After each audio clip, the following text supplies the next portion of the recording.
Hey guys, welcome back to Insite. Today we have CoJoMo in the Crosshair, or I think most people call you Kojo, the content machine with a combined 110,000 followers across all his socials is here to chat about his content career, but not only that, like you also have an extensive playing career, and that's also something that I want to delve into because I think sometimes a lot of people can get lost in the fact that you do all this content, but you actually are a successful player and you actually do have science to go alongside your content. So before we get going, how you doing? I know it's early in the morning for you. Well, for me, it'd be early, but how you doing, man? I'm doing great, man. Thank you so much for having me on. I'm excited to get to know you, talk a little bit, and share some of my insight for both my content career and playing career thus far, and just my journey overall. So doing great. It's a beautiful day out. I'm excited for this and ready to learn, ready to talk. Yeah, that's really good to hear. And it's really interesting. Like, I'm excited to get on to playing career as well, because like you haven't necessarily played for that long, but you have loads of interesting storylines like the IESF and the Davenport stuff is super interesting because it's like collegiate, and then maybe some of the nitty gritty about that. But first, content creation. Very simple. How did you get into it, and who would have been some of your inspirations to start you off? Well, I mean, to be honest with you, when I first started out, I really didn't know what I was doing. But I think the people that actually got me into it were actual competitors at that time. I remember playing way back when I was a bad player. I was like an open or IM, and I played people like Aurora, or there was this old YouTuber, Time Is But a Window. And I used to get so nervous playing against them, not because they were good at the game, but just because these guys have like 100,000 followers on YouTube. And then I started to realize as I got older, I'm like, man, that's such a tool to just have this platform and this ability to, share your insight, do all these things, and just be a figure in the scene. And I can actually do this while competing and be that person that gets these connections, makes my opponents maybe a little more scared because of my, platform. So I think at first it came from some of these people that I looked at as my competitors, and I realized I want to be like them. I want to be what they're doing. As I got into the scene, as far as like TikTok and Twitch and YouTube, the person that has taught me the most out there is Nard out here. Nard has literally given me so much advice, so much guidance, and everything that I do is through the footsteps of what he's done and everything that he teaches me. So those have been some of my inspirations in that, and they kind of pushed me to get into the content creation, either indirectly or directly. Honestly, Nut out here is such a go. Like Such a great guy. We had him on. This is some Nut out here glazing time. We had him on like a long time ago now. But like to hear his methodology on how he like views life and like how much he grinds, and then when I met him in person at HTV Awards, like he's such a great guy in person, which is like that is missed. People can be great online, personality, and then you see him in person, you're like, holy shit, you're as awesome as you are in person as you are online. So like big shout out to him, and it's cool that he's also being able to inspire people like you. And not here, he's found a niche. Well, you were starting off. What was your niche? How did you create something to distinguish yourself from other creators? And maybe how is that niche developed while your time as a content creator? Yeah, so I mean, at the beginning of my content creation start, like when I started my career off, I definitely had the niche of collegiate esports and being a player through that. I found a lot of success in collegiate esports, NACE MVP, collegiate champions, and I pushed that as much as I could. That was my identity through my team, through my school, and I wanted to show people that was possible. As I've kind of shifted out of that and find myself as, where I am now, I think most of my niche, my purpose is North American CS, American CS, while showing people that like you can make content and teach others and be positive. I think a lot of my stuff is very like motivational or quirky, stuff like that. So I think I think my niche definitely is like just showing people the positive, the brighter side of the game, while maybe being in a region that is considered dead or not as thriving. So I have a lot of different things I flow through, but definitely like I guess just North American CS right now is my main focus.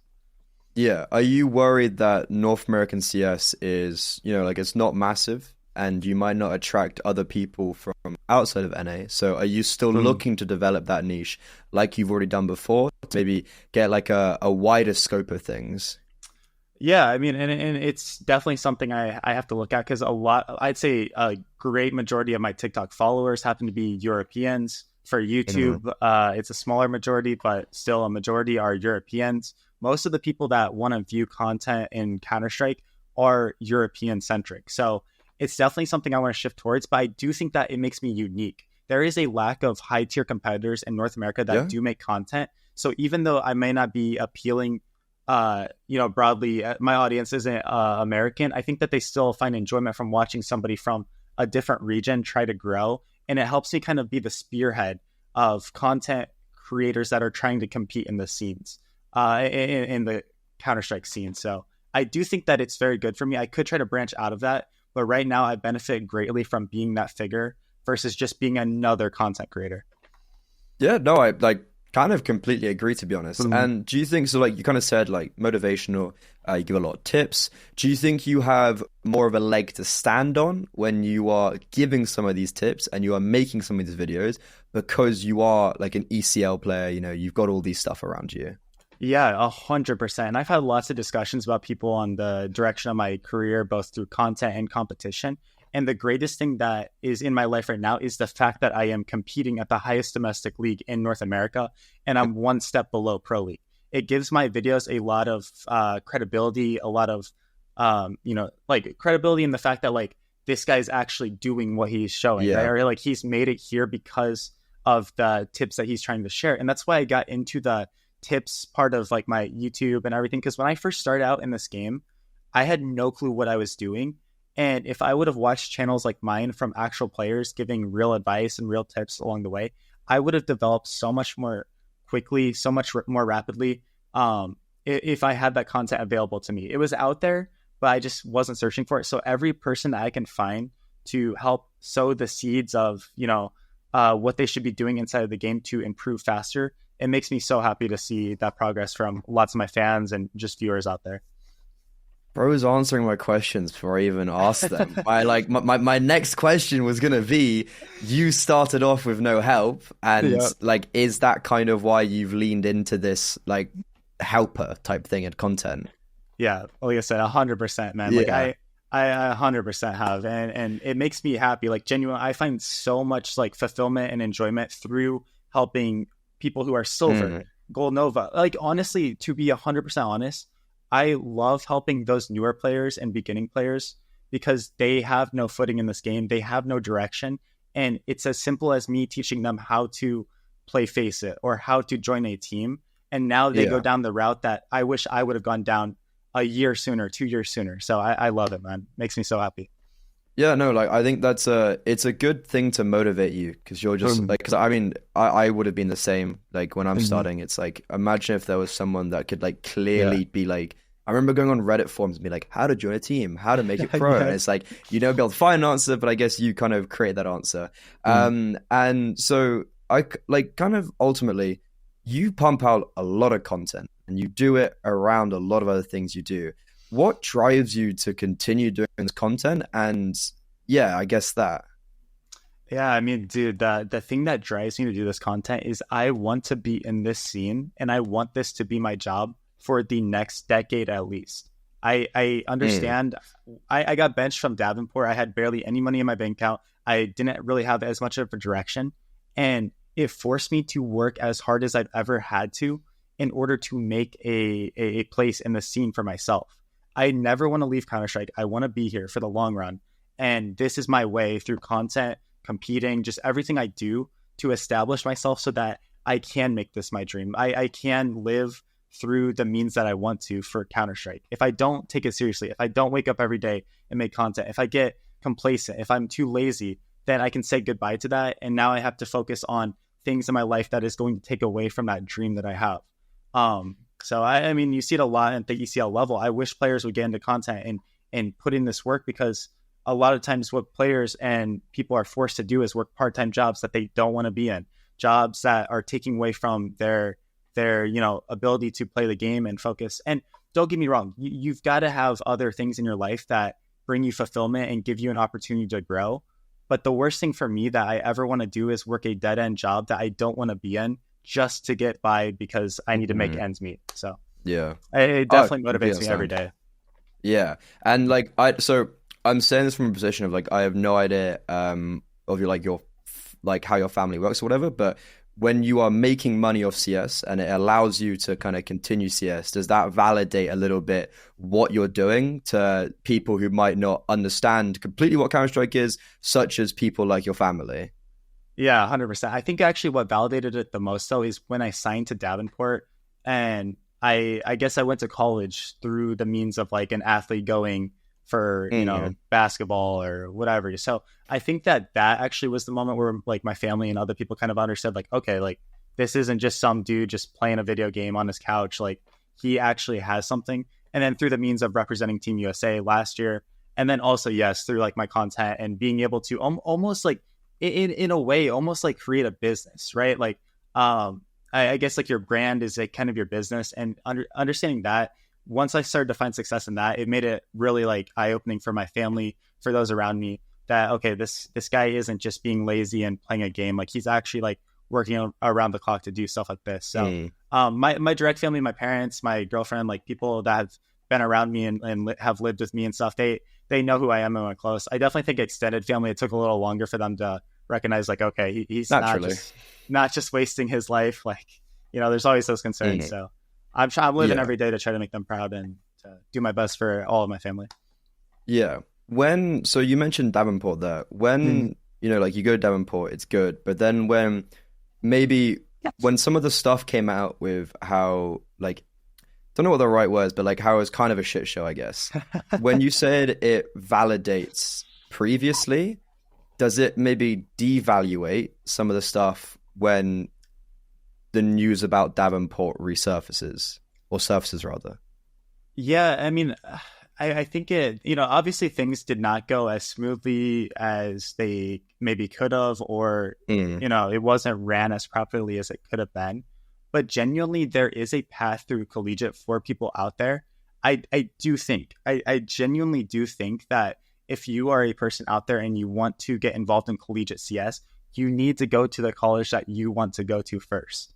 I think I wouldn't recommend doing what I did for other people. I have no regrets. I don't regret anything that I did, but I would say 100% go to the college that you want for school. And then if they have a collegiate team, great. If they don't, be the person that makes that, right?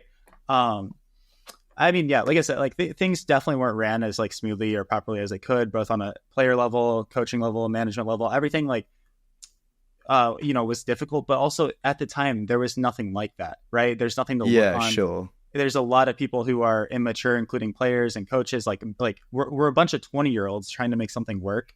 I think that, you know, they definitely made a lot of mistakes, but it was great at the time, and there was a lot of potential, a lot of opportunity, and we achieved a lot of stuff in that short time. So I don't think it like discredits or like, you know, takes away from anything. I just think that in the end, the wrong decisions were made that ultimately led it to break apart. So yeah, 20-year-olds that run everything is the story of esports. It's crazy. But so I just want to ask, so because you said there that you advise people to, you know, go to the university they want to, have a CS team. Perfect. Was that not what you did then? I mean, for me personally, I would have never gone to Davenport University if it wasn't for Counter-Strike, right? So I definitely it's in the middle of nowhere, right? Like right. It's a weird university, right? Yeah, and for those that are like a little more curious, like that was the problem too, and kind of why things solved. The campus is in the middle of nowhere, right? So it kind of leads to like an environment of like loneliness and like disconnected from like society, I guess, because you're like not in the city, you're nowhere, like it's just the campus. But no, I mean, I definitely just went there because of Counter-Strike focused, right? I wanted to pursue my degree, I wanted to go farther, but definitely my main purpose for being there was to win collegiate titles, to further myself in that sense, and I accomplished that to the best of my abilities for the time being there. I think for me personally, if I ever do go back to a college, if I continue my education, I would definitely recommend for those of you out there, like community college or a public school. In my opinion, those are your best routes for your money. So, but you live your life. You live your life, right? I don't know. I can't give any advice on university, seeing my track record. But so yeah, like a little just kind of digging into the isolation. So I know you brought over like international players like Switcher, who's back in Europe now. Do you think that played a part in like when you had these people coming to Davenport, maybe one of the, you know, the isolationism of that. Like, you had these guys coming out, uprooting their lives, which is it makes it sound worse than it is, but like going and putting themselves into this like random university in a random part of America. Do you think that kind of almost maybe played into the hand of it not working as well? I mean, yes and no. I do think it's a little unfortunate how things ended for some of those players. I think a lot of things were promised that just were never going to happen, right? So I do have a huge issue with that. I don't think you should ever promise things that shouldn't like actually be a reality, and I don't really want to go into that. But I mean, at the end of the day, though, I do think that. I mean, I do think that, like I said, I think it could have worked and it could have been great. It just kind of broke apart, and I don't think that it necessarily is a bad thing for these players to come over from Europe, because like I'll even use example at the university for things that succeeded. There is countless and hundreds of students that were Europeans playing in volleyball and lacrosse and football and soccer, like all these different sports. You have Europeans coming across the world to compete in those. Esports could get there. There is a path for that. Again, I just don't think it's developed enough right now for Europeans and people that are living across the globe to come over and find happiness in an environment like that. Like, I wasn't even happy, and I'm an American, and the university is 2 hours from where I grew up, so it's definitely hard. And I don't blame Davenport for that. I don't blame the program at all. Like I said, it just the pieces could have been there, but I don't think I think due to the lack of experience and the lack of maturity, everything just fell apart across the board. Yeah, okay. We'll come on to Davenport, and we'll talk about how, like, we'll flesh out a little bit on what you're comfortable in saying as well. But getting back to some of the content creation, because I feel like there's a lot to flesh out here as well. I was just returning, how do you manage everything? Because you have the content, you have the playing, you were talking to me about coaching recently, and you also have, like, just general IRL development. Like, I know you're big on keeping mentally and physically fit. How do you manage to do all of this like consistently? I mean, one, again, it's like pure like dedication to getting everything done. I think at the end of the day, it is very stressful for me, and I have a lot of moving parts, and to be 100% transparent, it does take away from different aspects of my career as far as competing or content wise. When you're doing two things, I kind of split those down the middle because they're kind of two separate things. It does take away from both, which is unfortunate. Sure. I'll say, just like, man, like every single day I wake up, from the beginning of when I wake up, I am doing something, right? Like, I'm either posting TikTok videos, I'm recording YouTube videos, I'm streaming, or as far as the competitive side of things, I'm doing my aim training, I'm learning nades. And I think the reason I'm able to do this so much now is because Counter-Strike is my life, right? Before, when I was at university, I also had to do like side jobs to make money, to pay for my university, to pay for all this stuff. It wasn't possible to balance all these things. But right now I have 24 hours in each day. I get enough sleep every night, but I still am able to find time to do what I do, even though I wish I had more time. But it's definitely possible for anyone out there. Even if you do have a job, right? Like, you do have time to focus and commit down different paths of your life. It just has to mean enough for you, and you'll make time for it.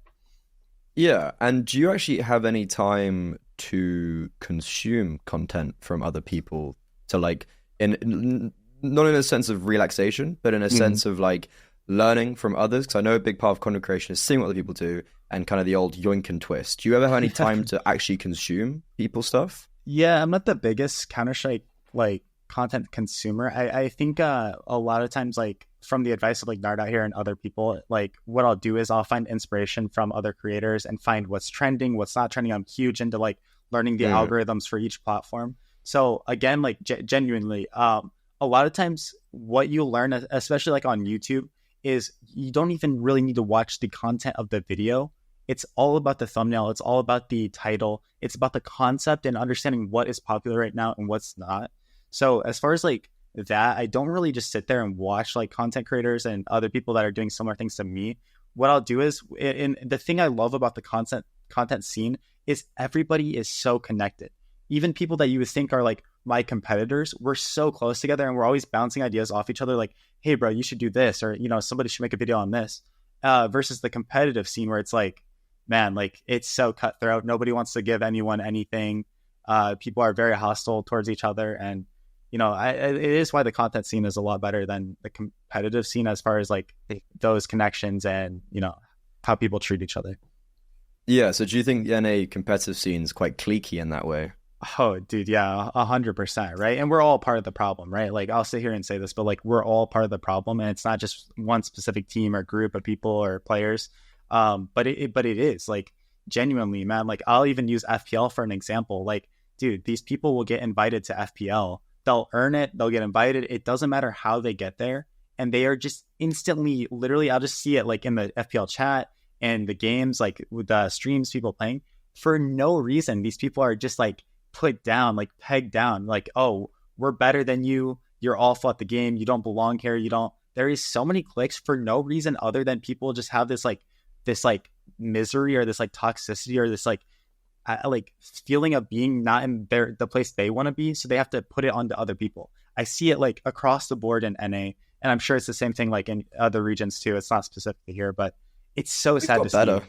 Yeah, it's really sad to see, and like that is something that needs to like change if you really care about the region and want to develop it. I know, because after Davenport, after your benching, do you think there was any hindrance to some of your progression because of maybe being scapegoated by Davenport and those cliques hindering your progression? I mean, I definitely think I guess it could have hindered me, but genuinely, that was the best thing that ever happened to me. If it was meant to hurt me, if it was meant to like set me back, it actually set me forward and allowed me to grow. I do think that there's opportunities, there's teams that maybe I was badmouthed, maybe like I missed out on opportunity because of these cliques. But at the end of the day, I don't want to play on those teams anyways. I don't want to be part of those rosters and people anyway. So I think at the end of the day, it didn't really hurt me or set me back because that's not an environment I want to be in anyways. So even if it like short term, maybe I didn't get an ECL spot, even though I may feel like I deserved an ECL spot, it allowed me to find an environment and a team of people that I love to play with, people that build me up and make me a better person, which is ultimately what matters the most, regardless of like compared to like, oh, you're this division, you're on this team with this player. So yeah, like on paper hindered me, in reality set me forward so much. So you've kind of got the mentality of like, if you hear something about yourself or someone's bad mouth thing, you're a bit just like, right, fuck you, didn't want to play with you anyways because this is how you're going to act. So I guess that kind of makes sense. Yeah, I mean, for now, it seems to be working. So I hope that like is something that can continue. Once again, returning, I keep just a lot of interesting aspects to pick up from what you're saying. But I mentioned coaching, and we were talking about it, Twitter DMs, and just before we started going, you've scaled that back. I can imagine your own words, it becomes very messy. Just why did you ever get into coaching, and what did you learn from coaching? So I actually got into coaching because I wanted a way to help my community. On every YouTube video I'd post, on every, a few TikToks I post, my TikTok's more for the funny side of Counter-Strike. I would get comments like, man, like I want to get better. I get DM after DM. And ultimately, I've probably responded to hundreds of DMs at this point and helping people and trying to get better. And everyone would always ask like, man, like, do you offer actual coaching? And I'd be like, nah, man, I'm sorry, I'm too busy and stuff. So my schedule opened up a bit as far as my day-to-day, I guess, things. And I wanted a way to help my community, and I wanted a way to grow as a person too. It's a little nervous for anyone out there that is a coach. Like, and everyone knows, like, when you first start doing something like that and try to offer guidance to people, it can be a little nerve-wracking because you're like, man, should I be doing this? Do I even know? But like, genuinely, it is one of the most like fulfilling and rewarding ways to help somebody and like be part of the Counter-Strike scene. I've seen a lot of great coaching. I've seen some subpar coaching, and genuinely, I've learned so much from my own experiences in that way that it's so great to see somebody learn completely new things about the game. It can be as simple as, hey, bro, did you know that you can throw a nade this way? Or, hey, bro, did you know that this angle exists? Blows their mind. It blows their mind, right? Because I remember when somebody taught me something like that. I remember watching a nothing video on YouTube as a noob where he's like, you can throw a grenade infinite ways. Like, you can left, right, like do a combo of all. And I was like, what? I was like, I didn't even know that. Yeah. So 100%.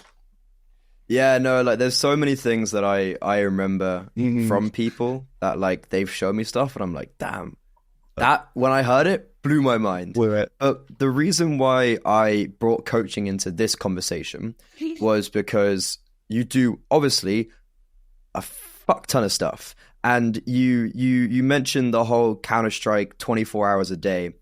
Does that ever, though, however, create an element of burnout because of the amount of stuff you do?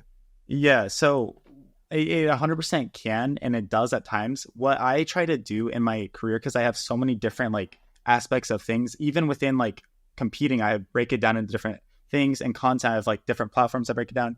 I do something called like push and pull. So if I am getting burnt out of like actual Counter-Strike streaming, like I'm playing pugs or something, and I'm failing, like I'm just failing, I can't play anymore, like I'm tired of streaming, it's just like making me mad or something, I start to pull away from that and push into a different aspect of my life. That might be a real life aspect. Like, you know, maybe I'll go ride my bike 20 miles. And you're like, well, that doesn't have anything to do with Counter-Strike. Well, it's to build myself into a better person, clear my head, make me stronger mentally and physically so that I can be a player. Maybe my YouTube is succeeding so well, I'm going to push really hard into my YouTube because it's growing at the moment. And then the next week, maybe it's just dropped off a bit. Okay, well, let's push into a different social media. So I push and pull around all these different aspects of my life, and I can get burnt out a lot. But what I end up doing is shifting my focus so that I'm always refreshed when I come back to the other side of things. Because I think something as a content creator is getting lost in the numbers. So is there ever a point where you do get lost in the numbers, and then is it just a fix of what you were saying, like a push and pull, or do you ever get lost in numbers, and secondly, like how do you deal with that? Yeah, I mean, dude, like especially with TikTok is like you can literally just go like viral so fast, right? For no reason. Like literally, like you just do your normal thing and boom. It's really weird, isn't it? Yeah. It can be so artificial. So you can get so numb. Like I was to a point where I was getting like consistently like million+ view videos or photos, whatever, like on the weekly back last year. And I get to the point where I was so numb from that, and I would literally just find no value no matter what I was doing. Like I was just doing it to do it. I wasn't finding enjoyment anymore from that and doing that. So it's definitely something you need to understand in content is you need to do stuff that you enjoy, because if you're just doing it for numbers and just doing it for money, ultimately you're just going to get so numb. And when you don't reach that million view, when you don't reach whatever threshold you're at, you are going to feel like such a failure. So the way you get around that is like genuinely just like post things that you enjoy and really care about the people that are like, that you're posting videos for, like your commenters, the people in your community. Really care for them and learn with them and grow with them, and it'll reduce a lot of those like feelings of getting lost or just feeling purposelessness, and it gives you enjoyment. Yeah, this is kind of reminded me of a conversation I had with Parla. So this was we've had this like 2 years ago now, but kind of talking about, you know, when he was the YouTube guy in CS, and he would say how he'd go to events and he'd be thinking about content creation. He'd be thinking about the numbers. You've obviously had events like Romania, and you've had LANs, and, you know, you play every day. Is there ever a point when you're like at Romania or whatever, and you're just there, but you're thinking about content creation? Yeah, I mean, definitely, but I don't even think it necessarily has to be a bad thing. Like when I was in Romania, one thing I did was, and I always posted just like Counter-Strike videos and like memes and fun stuff, but I actually started using my platform while on my way to Romania and in Romania to promote the city, the event, the culture, everything about it. And what it actually ended up doing, because my mind was just thinking about content while I was traveling and doing this, was it actually allowed the community and like country and even government officials. I had so many government officials like messaging me, like trying to, you know, get me involved in things. It was wild. And I actually ended up on the Romanian like national TV. Wait, what? Yeah. I did an interview for their like Romanian national pro TV or something like, but it I know the event was, because the event was sponsored by the government, right? Yeah, right. Yeah, that's how they're able to like throw such a crazy like cool stuff. And I'm really excited to see what the Riyadh event does this year. But yeah, like I think it can be a bad thing or a good thing. If you allow it to be a good thing, it can truly become something special. I would literally just be walking down the street and someone would be like, "Dude, like I love you. Thank you for like being so open to our culture. Thank you for being here. Like love you so much." And versus like you know, like if you use it in a negative way though, like it can just like ruin your experience and just make you not live in the moment. So I definitely see both sides of it. Yeah. So like how, because obviously like you're gonna continue doing stuff, like you're looking towards Riyadh. So you see both sides of it. How do you think you're gonna mediate it in the future? I think definitely I'll do the same thing of like, promoting the region or the culture or the city that I'm gonna be in. I think I think it can get so overwhelming though. I think I'm gonna do the same thing, but definitely like this year focus much more on like the actual competition side of things. It was a little more unique last year since I was more of a substitute for an actual roster. And there's just like situations that I couldn't control that didn't allow us to prosper. So in theory, if I was part of that again this year, it would be completely different. But one thing that I've learned and been able to do because of how blessed I've been and how hard I've worked throughout the years, I want to delegate stuff to, real life people. Like my girlfriend, she loves helping me out. My girlfriend, I have a team of people that work for me. I would love to be just the person that either like takes photos, small videos, and send it to my team to help them focus on pushing that content out while I focus on competing and real life stuff at those events. Real like Mr. Beast style stuff where he like he has people, he delegates. I think that's something that people talk to him about. But something that I was probably going to come on to later, but I think is kind of apt to talk about now is you're going to these events and you're doing this content. Do you think there's a realm where people do not take you seriously as a competitor and a player because you are this streamer and personality? Yeah, for sure. I mean, it's a thing, and I literally like if we start beating a team, even some of the best teams in North America, like, dude, we'll start beating them or something, and especially the toxic ones will be like, they'll start typing like about TikTok or something like, and I think it's hilarious. I do think there's lots of teams and players that don't take me seriously, but that's great. That's fine. I'm still playing in the same server as you. I'm still in the same league as you. You're dedicating your whole life to Counter-Strike just like I am. I mean, you can, those teams can think little of me. They can not take me seriously. But at the end of the day, like if my team beats your team, what does it matter? If I'm still in the server with you, I still have these opportunities, dude, like I'm living the dream, man. Like I really am. So like, like when I see that, I don't really take it negatively. I just understand that they don't really get it. And like, if I saw someone doing something like that I thought they were wasting their time or not putting in the effort they should to focus on one thing, I wouldn't be typing to them. I wouldn't be like, you know what I mean? Like, so when I see that kind of stuff or I hear things like that going around, I don't care. Like, dude, you can think what you want from me. I'm going down this path that I want to go down and I'm going to do it regardless of whether you think it's good or not. So that it's definitely something that like, I see so much though. Yeah. Yeah. You're like, they're like, well, at least I make a full-time living off CS. Right? Like, dude, I'm trying my best.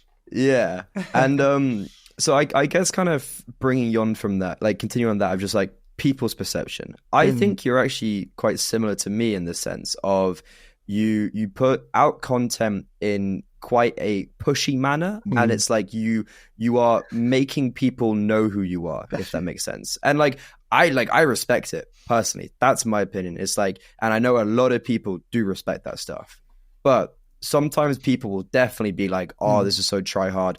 Yeah. Yada, yada, yada, yada, yada. What does where do you stand with that when you hear that?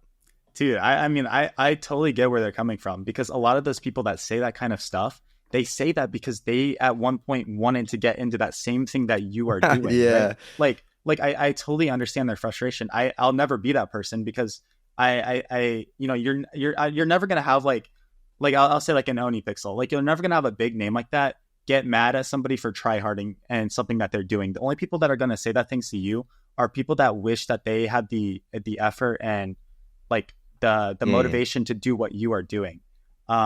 So I mean, bro, like I think like genuinely it comes from a place of like, some of those people are my biggest fans too. Like, and I would recommend to those of you out there, it's going to upset people. It's going to make people mad. But if you want to make it in this scene, why leave it up to luck? Why leave it up to, oh, I posted one video and hopefully I don't want to step on anyone's toes, so I'm not going to post for another week. Dude, get your face out there. Let people know who you are. Get in people's feeds. If they block you, they block you. Who cares, bro? Like, do you and be yourself. Don't ever let people make you scared to, post something or not do things. Because that's something, I had to learn myself. And I let people control what I did and I used to care so much about, oh, I hope they don't think badly of me. And I hope, But at the end of the day, that's only going to make you worse, and that's going to make you like sad. It's going to not be optimal for your life. So be you. Yeah, I mean, people are always going to hate. Like, that's always going to be the thing, especially when you're like big enough. There's always going to be like 5 haters to 100 fans, but then those 5 haters will then be like, you'll hear them more, because that's just how it works. Like the minority outweighs the majority. But so moving on to a bit of an interesting part is that streaming in NA has previously been like the shit in CS. Like you had the golden age of CS with streaming with like Rank S and all that stuff. Is there like a part of you that is like, man, I wished I started in time for stuff like that? No, I don't really have any regret about that. I always wish I started sooner, but like I don't really think about that, because at the end of the day, like I was a nobody back then anyways. And the only thing I wish I would have done sooner is, like I said, on the competitive side of things, get better and learn. I have no regrets about the path I went down, where I'm at. I'm at the journey I am. I started playing CS when I was 16 or 17, somewhere in there. I didn't even know what the game was before then. So as far as the journey I'm on myself, like I have no regrets. I don't wish I did anything like differently. I just, definitely like in a perfect world, like I wish like, I started streaming from day one and grew my stuff. But like, it's just like, I'm happy with where I'm at, and I want to look to the future instead of like, missing out on that golden age. Maybe I'll be part of a new golden age in the future. So that's my main focus, to be honest. Yeah, I was going to actually like follow up with, do you think that we could see a replication of some sense of that golden age where you're a part of it? Yeah, overall, I don't know if it would necessarily be like a North American golden age. Unfortunately, the culture here is not behind Counter-Strike. They don't care about Counter-Strike. Nobody really likes the game that much, compared to when I was in Europe. Like I was in a cab, and some 7-year-old cab driver was like, "Oh, I know Counter-Strike. I've played it a little bit." People my age here don't even know what Counter-Strike is. It's horrible stuff. I think overall it would just need to be a cultural shift in North America for something like that to happen. And it's not impossible, but I mean, for that to happen though, you need a lot more people in the like FPL level and the ECL level to take content creation a little more seriously. And I understand why they don't. Like I totally get why they don't. But it's hard. You need people to care, right? Like you need people to actually like want to watch something like that. And if more people do it, the community grows. And like you might be watching this player, but he's playing against this guy and he also streams, and then everybody grows. So it needs that to happen. Yeah, I can completely understand. So moving towards the end of content creation conversation, ultimately, what are your aims for content creation? Will you ever potentially even stop creating to create content? I don't think at least in the next decade, I don't think I'll ever stop creating content. I've already had the taste of like success. Decade? Yeah. Like till I'm 30. I'm 21 right now. Like I don't see myself stopping anytime soon. And there's no reason to. Like this, like I said, this is my brand. I've worked so hard, even in just these 1.5 to 2 years, to get where I'm at now. I would like roll over in my grave if I stopped like working hard, because I've seen it time and time again for these content creators that blow up, they make it big, and then they get burnt out or they get complacent and they try to come back after a 2-year hiatus. And dude, just nobody cares anymore, man. I don't want that to be me. I will always be doing something, and I'll always be like, either pre-making content, making content in the moment, or doing something to make sure that I never leave people like out there. So I don't really want to share them, because I think for this year, I want to keep my goals private, but every single year I create goals for myself that I work towards every single day. I break my big goal into smaller little chunks and just work on the daily progress, because if you don't do that, you just get lost in your big goal and it feels like you're never going to hit it. So I have some goals for this year, and then overall, I'm just going to see where I get. But yeah. Yeah, makes sense. And so, because I know you've mentioned in this interview, and you mentioned, I think, previously that you want to travel next year in Europe. What does that mean for not only content creation, but also just like playing? Okay, in that world, I actually wanted to do it this summer, and I was planning to until developments for developments for like the Team USA. I'm looking to get on that roster, and with things changing with that, like I want to be there. I want to do my best. I'm working hard every single day to be the person the best person I can to be part of that process. Anyways, I want to travel in Europe 2025. As far as like content wise for that, I would preload a lot of content, a lot of tips, guides, like everything I'm doing now, just preload that, pre-record it for my team to work on while I'm over there. Just manage everything from a laptop. But I would want to travel, not to compete necessarily, but maybe a 3-month vacation, almost like a 3-month vacation, just to live life and to gain experience and to make connections with people in the Counter-Strike scene. Go to maybe an event on a weekend, go here, stay on this person, and just see as much like life as I can, because I want to do that while I'm young. I want to do that before I have like children, before I'm tied up to all these different things, maybe, you know, whatever. I want to gain that experience and gain those connections and just live life. Yeah, makes sense. And I mean, like, as a 21-year-old, I would highly recommend it. It is quite fun traveling around Europe. I do quite a lot of traveling myself. In esports kind of allows it, weirdly enough. Awesome. But so moving from content creation to competitive career, the first time I saw you was around like Davenport University CS time. Not only because you were doing well, just because I think like the content just started popping up. You know, it was inevitable. So we've spoken about this before already, and it is quite a bit of a topic to unpack, the whole Davenport stuff. And I just want to flesh out what you are comfortable with saying and talking about. So just starting off with when you joined, what were you expecting from the whole Davenport University experience? And what did you think you could achieve while you were there? Man, I mean, I was young at the time. I was like 18 or something at that time. And I genuinely wanted to join that program, that roster, to be something special, right?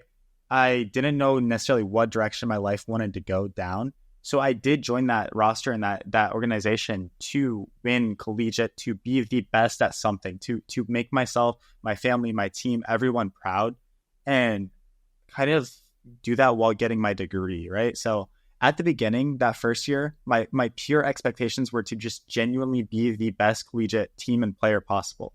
And so overall, I think we achieved that. We even, at the time, like we took down some ECL teams our first year with players that had, including myself, that had no ECL experience, none. Most of us barely even had advanced experience at that time. Overall, I was pretty like disappointed with kind of some of the things that we did. Like we had a 6-man roster that just didn't make sense. There was like, you know, with any like collegiate stuff, there's just like a lot of like obstacles and stuff that are harder to tackle and get past. That is just any team's gonna have to face. But overall, that first year, expectations totally met. Yeah, that sounds pretty good. And I know that you ended your Davenport career on a high because you were the first team to make ECL. What was that like, you know, qualifying for it for the first time? I know you didn't actually get to play in ECL, if I'm I did. Right? I did. We qualified twice. Oh, you qualified. Yeah, so how is that like qualifying and, you know, being a part of that? So the first time we qualified was actually, again, like with a more inexperienced roster. And we actually ended up winning advanced. I believe. Yeah. So that. Oh wait, no. Okay, the first season we made it. Sorry, I'm even blurry in my memory here. The first season there's a lot of things that go together. We actually got third in advanced, and we qualified through relegation, and a lot of teams dropped out of ECL. It was like insane, man. Like to literally have that feeling of being in ECL as the first ever collegiate team. Like genuinely, like at the time, it genuinely almost made me want to cry. Like, right, like I'm putting in so much work to collegiate. I'm trying to prove to people, show people, like, hey, man, this can work. And so many people are like, man, like this isn't real. This isn't gonna work. Like, and then to actually do that was incredible.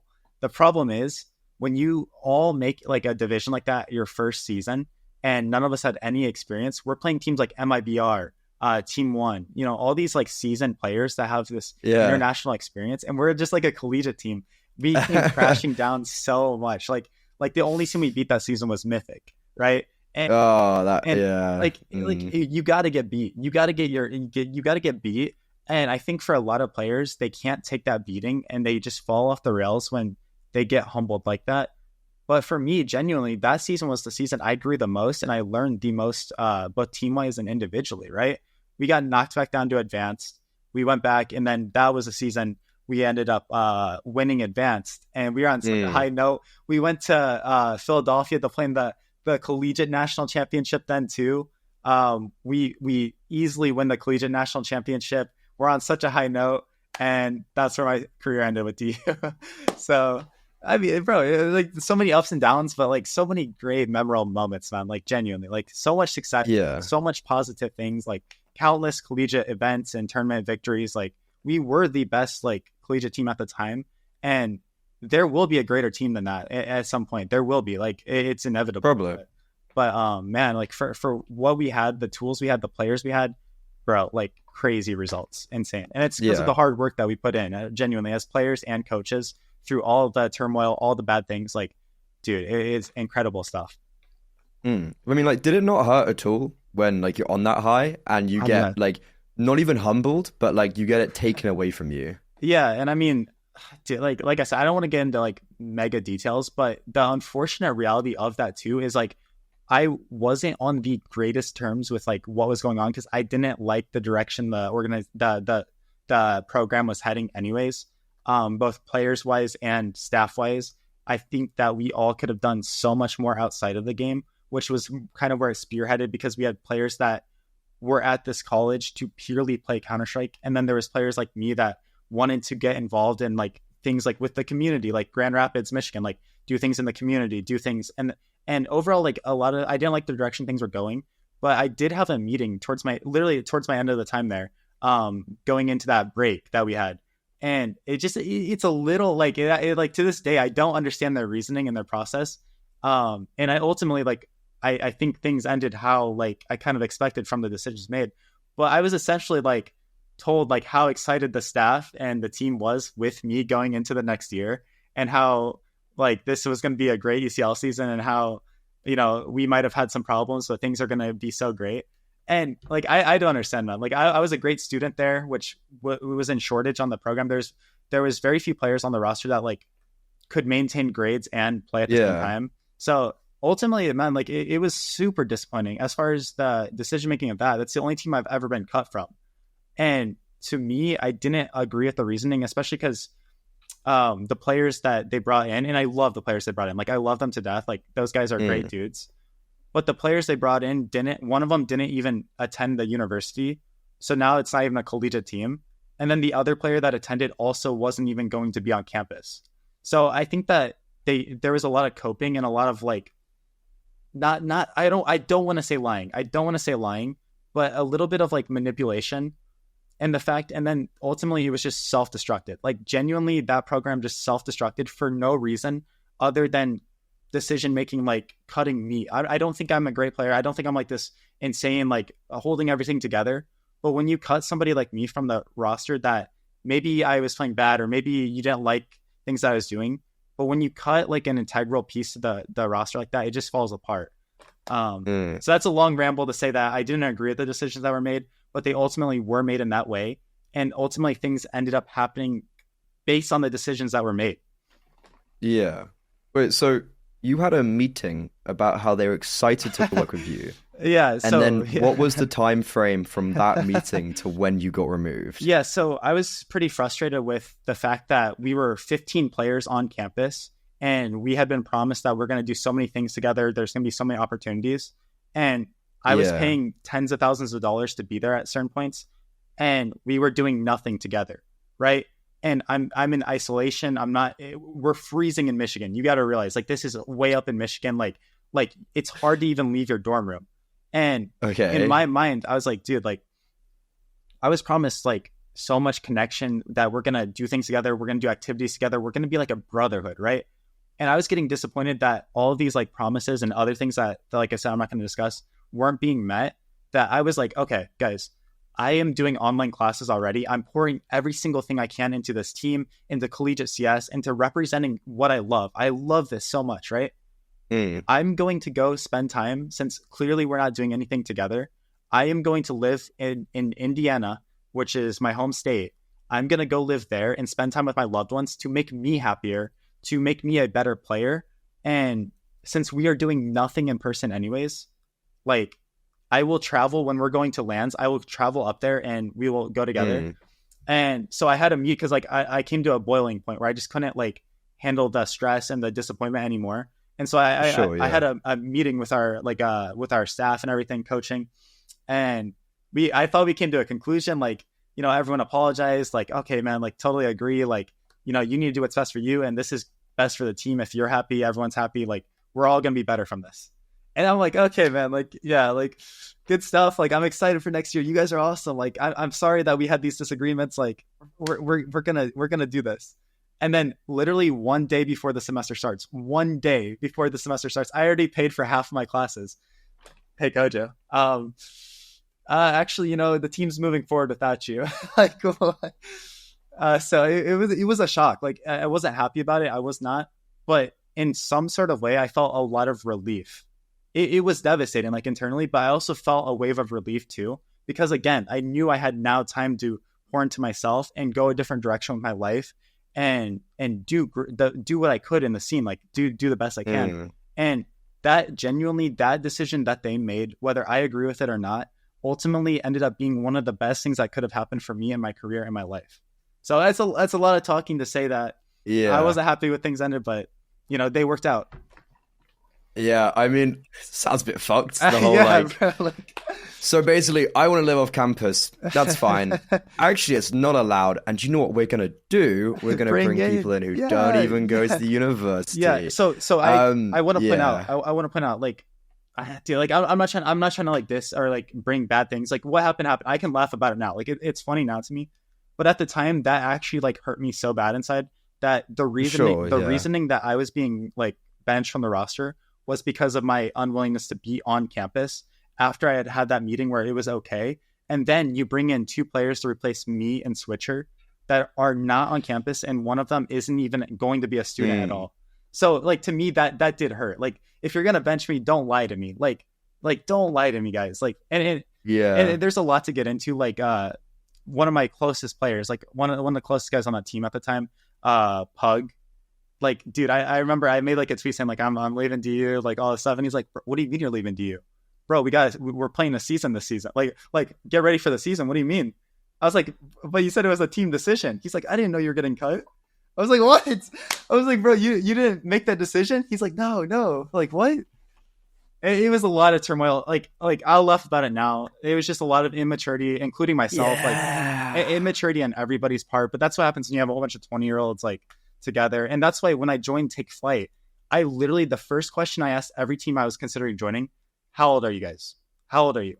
I wanted to be the youngest player on the team because I was so tired of being in an environment of all of us being like 19, 20, 18, that I like when I joined Take Flyte, there's a 30-year-old, 26-year-old, 24-year-old. I was like, dude, perfect. I'm going to try out with you guys. I'm going to see how things go.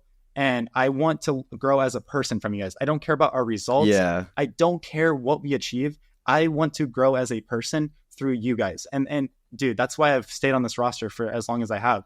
I've grown so much from these dudes.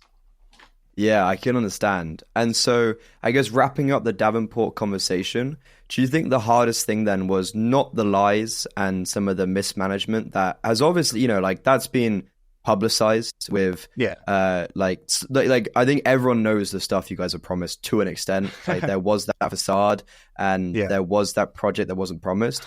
But do you think what hurts the most by the end of it is that you guys still succeeded? You know, there was all of that difficulty, but then it ended in the manner it ended.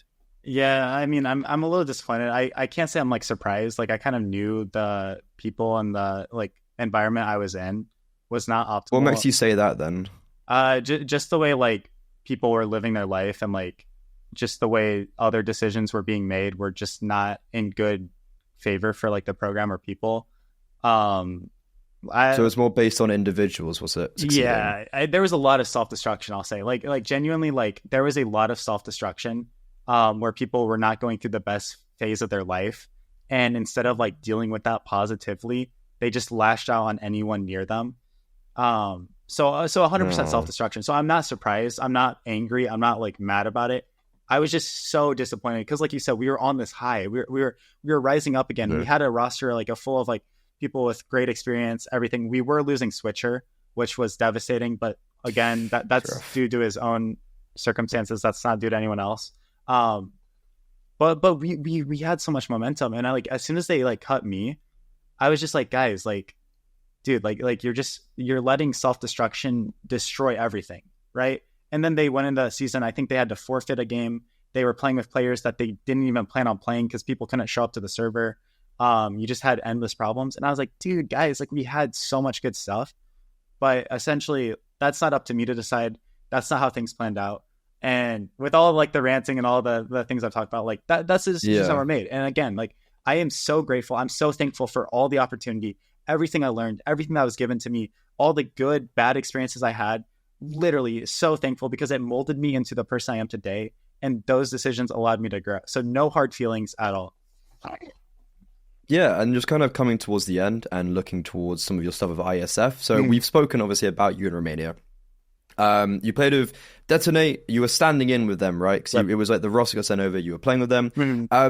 Overall, what was it like having your international debut? Like, as I said, we've spoken about stuff, so kind of filling in some of the blanks maybe there.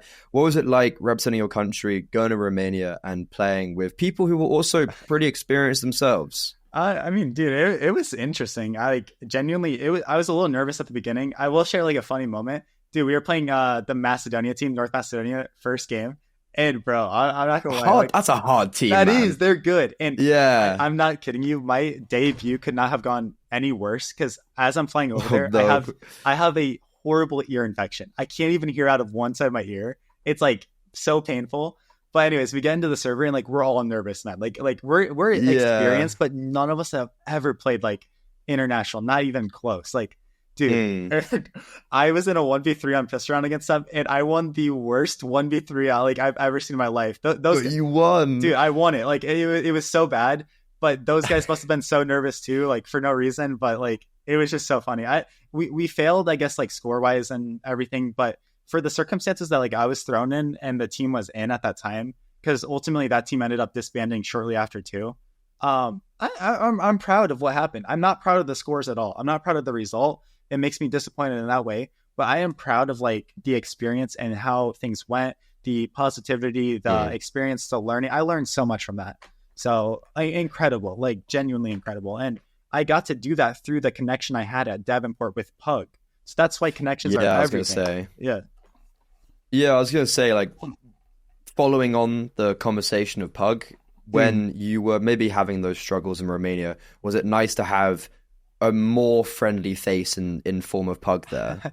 Yeah, I mean, it was great. And like, I'll shout out another guy, Louis, and then like also our coach, J-Rob. Like, these are guys that I've played with at different lands in North America in the past, and I've seen around the community. And it was so great to have those people that were very positive and like, you know, like I could confide in and like with Pug, I could laugh about things that happened at Davenport because he actually just graduated from there. He's one of the few few players that actually ended up graduating from there, and like beyond proud of him. But it was just funny to catch up and laugh about things and like just get to know each other again, because like dude, genuinely like every player in that program just has like so many like crazy stories and like good and bad things that happened, and it was great, man. It was great to get to catch up about that.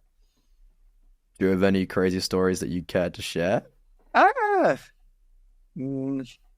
I mean for a later date, maybe. Yeah, for a later date. I mean, not crazy. I guess like, I don't know. Nah, nothing. I think I'll pass. Yeah, that's fair. That's completely fair. A few years down the line. Yeah. But we were kind of talking previously about people's perception of you, and I kind of remember there being some discourse surrounding you guys specifically being sent to Romania. Yeah. And there was like, there was a lot to it, I think. But what was it from all your perspective, seeing like maybe people saying like, oh, there should be better players sent out and etc.? I mean, dude, like I'm not gonna lie, like I benefited so greatly from that, but I 100% agree. The problem from the public and what they don't understand is that better players were trying to be sent, but the better players had other commitments that they kind of like dropped the ball as far as the USEF commitments, right? You had the EG/ATK, or it was a different roster at the time, mix of players. They withdrew. Then they were going to send Party Astronauts, who was a very solid roster at that time. And they withdrew so late for reasons. I'm not sure. They had reasons, right? Everyone has reasons. Ultimately, it was either find somebody last minute to send or send nobody at all. And now we have a different country is going to represent, right? I totally get where that's coming from. And there was also a lot of disagreement and criticism about the fact that the Canadian team didn't get to go or like have a rematch because they had lost to Junior, Swisher, Rec, all of them, and they felt that they should have played us. And I totally get all of these like arguments and stuff, and like I totally get it. Like, it was not a good situation, but that's no fault at all to the USEF organization. They did the best with what they were given, and ultimately I think that's why this year the structure is much different, because it's a huge problem when teams commit to something and then withdraw so late into the process. Like, there's never going to be a good solution. There just never is. Yeah, that's really rough. And like, once we hear these other things from perspective, you're like, well, that, you hear a story that isn't the whole story. Yeah. Yeah. So what are your plans for this year? Are you actively, you said you're heavily aiming. What type of so how is the process work? It's like interviews you were saying about it. It's like, how is the process for IESF this year then? Yeah. So from what they've released so far, it's more committee based and interview based, because I think from the experiences from last year, they really want people to represent the country well and put a good face forward while being a top tier competitor, right? Being a top tier competitor is not enough. You have to be able to represent and be somebody that can connect with competitors, local people, and overall provide a good face, right? So I don't want to speak for them on their whole process, because I'm also trying to achieve that. But I can say, as far as what I'm trying to do, I'm trying to work hard every single day, both real life in Counter-Strike, to train and take this as seriously as possible so that I can be considered and be among some of those top competitors that ultimately end up making that team. So there's a lot of changes. I don't know a lot of the details. A lot of stuff is still to be revealed, but I'm working hard every day for it. I genuinely this is my dream. It's my dream, and I want to make it happen again. Yeah, well, it's very clear. And coming towards the end now, fully with your current squad, Take Flyte. You're probably playing at the highest level you've ever played. I think it's fair to say you're making your way through the open qualifiers for stuff like ESL Challenger events. You're playing well in ESEA, ECL. Like, you're not just beating Mythic anymore. You're pretty much guaranteed playoffs, I think. Yeah. What's it been like slowly rising through the ranks in NA and now being at this like legitimately high level in the scene? Yeah, I mean, dude, it's been very brutal but rewarding experience. Any competitor in any sport, anything, can attest to the difficulties it takes to even rise from being a relegation team to a non-relegation team to being a playoff team. Going that little bit takes so much work. And the thing that's unique about my squad is we're a bunch of people that don't have that experience, right? We are building it right now. We are in the process of building the experience, the best experience we've ever had, right? We don't have any players on our roster that are seasoned tier 1 pros. We've strengthened our roster this season with some additions to slowly change that. But overall, our mentality has always been build with players that are going to have good mentality, be that brotherhood, and build up through ourselves, believe in ourselves, and see how far we can go and gain that experience, right? And it's extremely difficult when we're playing teams that have these seasoned pros that are playing in ECL, major winners, these type of people. And we're a bunch of players that recently just gained our ECL experience. So it's been a dream though, genuinely. We're competing every single day. We might not have the best record at times, but we are genuinely in the server every single day against these teams and doing the best that we can. So what are your expectations now? Because you said that you've gone from that relegation team to not relegation to playoffs, but you're not quite a top 1 team yet. Yeah. What are your expectations and how are you going to push to that final step in ECL with Take Flyte? Man, I mean, my expectations genuinely, as far as statistical data, playoffs, gain that playoff experience, keep going. Because right now, the problem with our team is that the lack of actual in-game experience, not life experience, but in-game experience, leads us to choke these stressful situations, right? We fall apart in stressful parts of the game. We lose our bearings. But as far as my expectations is that every single day, every single game, every single week, we are gaining some sort of knowledge, some sort of tangible thing that we can grow and learn from. I don't care if we're playing a scrim or a league match and we get 13-0 or in a scrim 26-0, whatever. We need to learn. We need to get better. If you're a player that sits there and just feels bad about yourself, and when you lose, you just want to cry and not do anything, you're never going to grow and learn. I'm here for the long run. I don't need to win ECL this season. I don't need to win ECL next season. I will be here season after season after season after season. I don't care if I'm here for 20 seasons in ECL. I will get my chance. I will get my opportunity. I will be here, right? So consistency is everything for me. And as far as the team, our expectation is to just show up every day and learn and grow to be the best that we can so that we get these opportunities, right? So it's so important to us. Yeah, and like hopefully see you, you know, like you're starting to make those close qualifier spots, which is potentially one of the hardest things to do, getting through those open qualifiers. So like you've already got through that. I know you've spoken about MDS in previous interviews, so like we don't really need to get into that and how much he helps you, but like I can see that you guys have good cohesion around the team, and like it is evident you have made progression because you are now a playoffs team and because of these results you're getting.